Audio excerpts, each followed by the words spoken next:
ओए जा तू लंघ जा, तेरी मैं।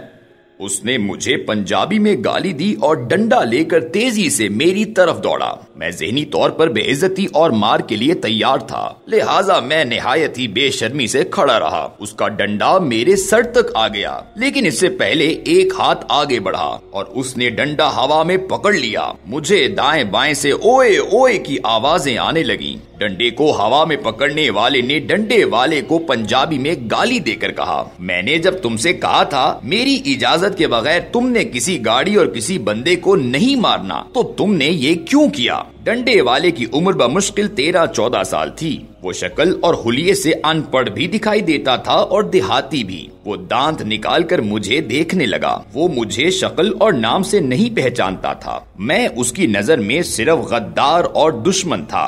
उसका ख्याल था वो लोग टीपू सुल्तान हैं और सड़क पर दूसरी तरफ खड़े तमाम लोग दुश्मन हैं और दुश्मनों की गाड़ियों और सरों पर हमला ऐन इबादत है। मैंने दाएं बाएं देखा, मोटरवे की चारों साइड्स पर दूर दूर तक गाड़ियों की कतारें थीं और सामने सिर्फ 4 नौजवान हाथों में डंडा उठाकर खड़े थे। सिर्फ 4 लोगों ने, जी हाँ, सिर्फ 4 लोगों ने पूरी मोटरवे बंद कर रखी थी। मैं इमरान खान पर कातिलाना हमले के दूसरे दिन लाहौर पहुंचा। मुझे शहर में दाखिल होने के लिए 4.5 घंटे स्ट्रगल करना पड़ी। ट्रैफिक सियालकोट रोड पर डाइवर्ट हुई, वहाँ से रिंग रोड पर आई और रिंग रोड भी एयरपोर्ट के करीब बंद थी। चुनाचे मैं एक तवील तरीन जलालत के बाद 3 लोगों से पेट्रोल मांगकर बड़ी मुश्किल से होटल पहुँच सका। मेरी वापसी इतवार को थी। मैं इतवार को मोटरवे की तरफ निकला, मगर ठोकर न्याज बेग पर सड़क पर टायर थे और डंडा बरदार नौजवान थे। मैं वहाँ से यतीम खाना चौक की तरफ मुड़ा।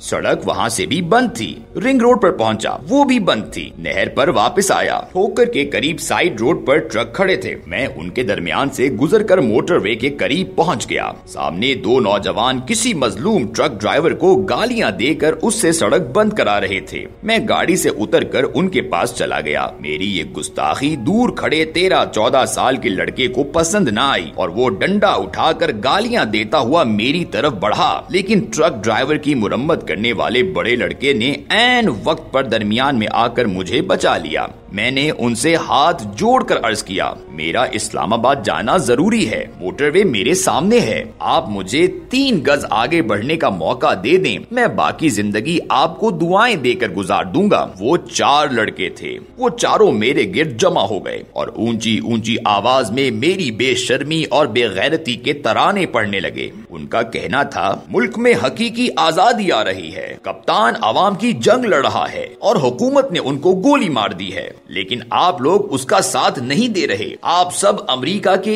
एजेंट हैं। मैं खामोश खड़ा होकर उनकी तकरीर सुनता रहा। मुझे महसूस हुआ उनमें से कोई भी शख्स मुझे नहीं जानता। वो अखबार भी नहीं पढ़ते होंगे और टीवी भी नहीं देखते होंगे, वरना उन्होंने कहीं न कहीं मेरी शक्ल जरूर देखी होती। मैंने महसूस किया वो किसी दूर दराज इलाके से बराह रास्त इंकलाब पर आ गिरे हैं। चुनाचे मैंने उनकी मिन्नतें शुरू कर दी। मेरी मिन्नतों से उनकी अना की तस्कीन हो रही थी और वो बड़े फख्र से एक दूसरे की तरफ देख रहे थे, जबकि 13-14 साल का लड़का बत्तीसी निकाल रहा था। मैंने जब महसूस किया मेरी मिन्नतों का इन पर कोई असर नहीं हो रहा, तो मैं मायूस हो गया। मैंने गर्दन नीचे झुकाई और गाड़ी की तरफ मुड़ गया। मैं गाड़ी के करीब पहुंचा तो मुझे पीछे से आवाज आई, ओए जा तू लंघ जा।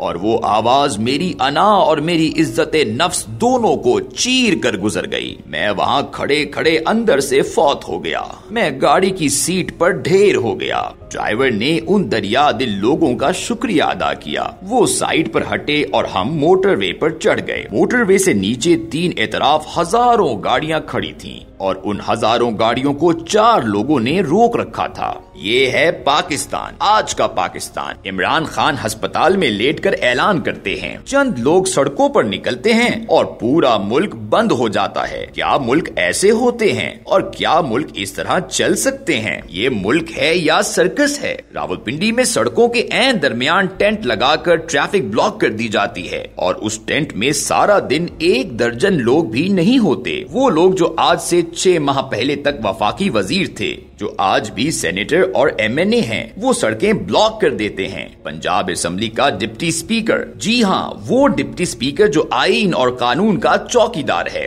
वासिक अब्बासी मोटरवे पर टायर जलाकर ट्रैफिक रोककर सड़क पर क्रिकेट खेल रहा है। गुलाम सरवर खान टैक्सिला के करीब KPK इस्लामाबाद रूट बंद करके बैठे हैं। और जब कोई मजलूम शहरी कहता है मेरी बेटी अस्पताल में इमरजेंसी में है और मेरे घर की खवातीन गाड़ी में बैठी हैं, तो वो बड़ी नखवत से जवाब देते हैं हम सब इमरजेंसी में हैं। यानी अगर तुम्हारी बेटी मरती है तो मर जाए। सड़कों की इस बंदिश से कितने लोगों को तकलीफ हुई? क्या इस मुल्क में कोई इदारा, कोई शख्स ये सोच रहा है? कितने मरीज एम्बुलेंसेज में मर रहे हैं? कितने स्टूडेंट्स कॉलेजों और यूनिवर्सिटियों तक नहीं पहुंच पा रहे? कितने तालिबे इल्म इम्तिहानों से महरूम हैं? और कितने लोग दफ्तरों, फैक्ट्रियों और मजदूरी की जगहों तक नहीं पहुंच पाए? और कितने अरबों रुपए की मशीनरी, फ्रूट्स, सब्जियां और अजनास ट्रकों में खराब हो गईं? और इन सब से बढ़कर ये बेयकीनी कौम की नफ्सियात पर कितना असर डाल रही है? और लोग अंदरूनी और बैरूनी किस हद तक मरीज हो चुके हैं? क्या कोई सोच रहा है? क्या किसी को एहसास है? आप माने या न माने, लेकिन ये हकीकत है।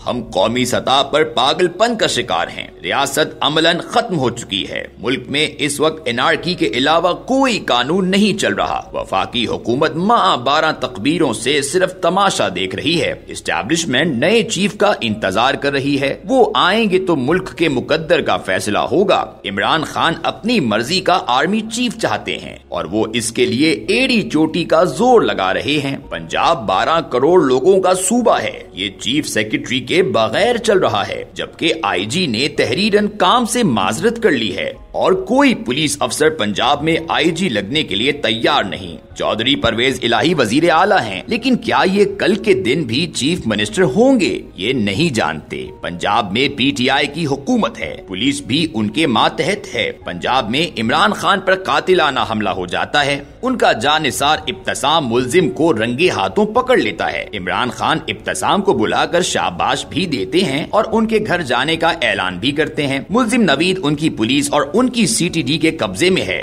उसकी निशानदही पर 4 और लोग भी गिरफ्तार कर लिए जाते हैं, लेकिन FIR सुप्रीम कोर्ट के हुक्म पर दर्ज होती है और PTI उस FIR को भी नहीं मानती। आजम सवाती का वाकया हुआ, ये हौलनाक वाकया था। सवाती साहब उस वीडियो को ओन कर लेते हैं, लेकिन सेनेट की कमेटी के सामने भी पेश नहीं होते। ये किसी सरकारी इदारे की तहकीकात मानने के लिए भी तैयार नहीं हैं। अरशद शरीफ कीनिया में कत्ल हो गए। हुकूमत ने कमीशन बनाया और जस्टिस रिटायर्ड अब्दुल शकूर पराचा को उसका सरबराह नामजद कर दिया, लेकिन जस्टिस रिटायर्ड अब्दुल शकूर पराचा ने कमीशन की सरबराही से माजरत कर ली और अरशद शरीफ की वालिदा कमीशन के खिलाफ अदालत चली गयी। सुप्रीम कोर्ट फैसला देती है तो कभी PTI फैसले को नहीं मानती और कभी हुकूमत इनकार कर देती है। इलेक्शन कमीशन और इलेक्शन कमिश्नर दोनों को गालियां पड़ रही हैं और इमरान खान घर में बैठकर ऐलान कर रहे हैं नवाज शरीफ अपना आर्मी चीफ लाना चाहता है। लिहाजा फिर जवाब दीजिए, क्या अब रियासत को रियासत कहना चाहिए? रियासत रिट का नाम होता है और अगर इस रिट को 4 लड़के डंडा उठाकर चैलेंज कर दें या दर्जन भर लोग रोड पर टेंट लगाकर घर चले जाएं और किसी इदारे में टेंट उखाड़ने की हिम्मत न हो, तो क्या वो रियासत रह जाती है? अगर हाँ तो फिर आपको मुबारक हो, और अगर नहीं तो क्या फिर हम पाकिस्तान को डिफॉल्ट समझ लें? हम इसको आज से मुल्क समझना बंद कर दें? जवाब दीजिए, और अगर जवाब नहीं दे सकते तो एक लम्हे के लिए सोच जरूर लें।